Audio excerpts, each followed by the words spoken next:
పిల్లలు ఉన్నారా, పిల్లలకు కూడా ఒక వయసు వచ్చిన తర్వాత పనులు చెప్పాలి మనం. మా బంగారమే, మా బాబే, మా బుజ్జే అన్నాం అనుకో, ఇంకా తర్వాత నీకు బుజ్జి గజ్జై కూర్చుంటాడు. అర్థమైందా? మీ బంగారం మూలనే బాగా సానబెట్టాలి. పక్కోడి బంగారం నువ్వెందుకు సానబెడతావు? మా బంగారమే అన్నప్పుడు నీ బంగారాన్ని నువ్వే సానబెట్టాలి. చిన్నప్పటి నుంచి పిల్లలకు చిన్న పనులు పెద్ద పనులు మనమే చేయించాలి. పిల్లల్ని వాళ్ళకి మన పనులు ఏంటో చెప్పాలి. ఒక్కోసారి ఒరే ఓడు తల్లి, అమ్మ ఊడు తల్లి, చీపురు తీసుకో తల్లి, ఎలా ఇల్లు ఎలా ఓడ్చాలో నేర్పించాలి కూతురికి. మరి అంతే, తప్పదు. ఒకసారి ఎలా తోమాలి, ఒకసారి ఎలా ఉతకాలి, ఇవన్నీ పిల్లలకి మనం చిన్నప్పటి నుంచి అలవాటు చేయకపోతే వాళ్ళు అనుకుంటారు మేము పెద్ద పిఠాపురం జమీందారులు అనుకుంటారు.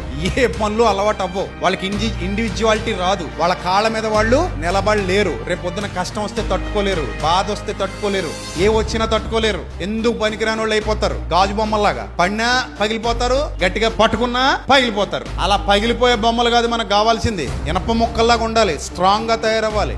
అలా అంటే మరి పిల్లలందరికీ కుటుంబంలో ఏం ఉండాలి? బాధ్యత ఉండాలి, శిక్షణ ఇవ్వాలి. మన పిల్లలు మన బాధ్యతల్లో ఏం కావాలి? పాలి భాగస్తులు కావాలి. మనం ఇంటికి డబ్బులు తెచ్చి ఇచ్చేసి వాడేసుకోండి అనడం కాదు. ఆ డబ్బు ఎలా వస్తుందో కూడా పిల్లలకి చెప్పాలి. అది ఎలా ఖర్చు పెట్టాలో నేర్పించాలి. మనకి ఎన్ని అప్పులు ఉన్నాయో చెప్పాలి వాళ్ళకి. మనం ఎన్ని ఇబ్బందులు పడి తీరుస్తున్నామో చెప్పాలి. మన పరిస్థితి ఏంటో చెప్పాలి. మన కుటుంబం ఎలా నడుస్తుందో చెప్పాలి. మన జీవన విధానం ఏంటో చెప్పాలి. మన లక్ష్యాలు ఏంటో చెప్పాలి. వాళ్ళ విషయంలో ఎందుకంత తాపత్రయపడుతున్నాం, ఎందుకంత ఆశపడుతున్నాం, వాళ్ళు ఏ స్థితిలో చూడాలనుకుంటున్నాం కూడా చెప్పాలి. ఇవన్నీ పిల్లలకి చెబుతూ పెంచుతూ ఉంటే వాళ్ళు కూడా మనతో పాటు మన కార్యాచరణలో పాలిభాగం తీసుకుంటారు.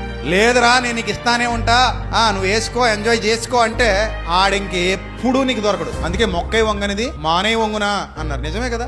పెద్ద చట్నీళ్ళు వంచడానికి ట్రై చేయండి, నువ్వు వంగిపోయి చచ్చిపోతావు. అది వంగదు. అదే చిన్నతనంలో కర్ర కడితే చక్కగా ఎదుగుతుంది కదా. అర్థమైందా? సో కర్ర కట్టాల్సిన పరిస్థితి వస్తే చిన్నప్పుడే కట్టాయి. పెద్ద అయ్యాక నువ్వు కట్టినా ఇంకేం చేసినా ఎలాంటి ప్రయోజనం ఉండదు. సో కుటుంబం మనకంత ఇంపార్టెంట్. మన కుటుంబంలో ప్రతి ఒక్కరికి బాధ్యతలు ఉన్నాయి.